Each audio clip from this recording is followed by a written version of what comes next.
wari uzi ko inzuki z'ingabo zitagira se?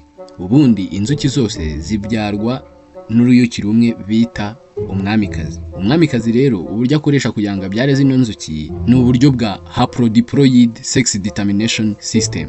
Ubu buryo rero uruyuki rero ruragenda rugahura n'uruyuki rw'urugabo kugira ngo amagi ari mu nda yarwo abashe kuba fertilized. Mbere yuko dukomeza ndagira mbabwire niba wifuza kugura ubuki bw'umwimerere cyangwa se kurangura ubuki bw'umwimerere n'ahandi wabusanga ni muri Mountain Honey Limited. Hamagara izo nimero ziri kuri screen yawe. Ayo magi yabashije kuba fertilized niyo aza kuvukamo inzuki z'ingore arizo bakunda kwita workers. Ni za nzuki tubona hano hanze zikora imirimo rusange yo mu mutiba mw'imbere. Noneho amagi atarabaye fertilized, amagi ataragize amahirwe yo guhura n'inangangabo, niyo magi aza kuvamo inzuki z'ingabo. Bivuze yuko uruyuki rw'urugabo ntabwo rugira biological father, ntabwo rugira se urubyara, kuko kugira ngo ruvuke ntabwo hakenerwa inangangabo. Akaba ari ibintu bitangaje rero biba mu muryango mugari w'inzuki.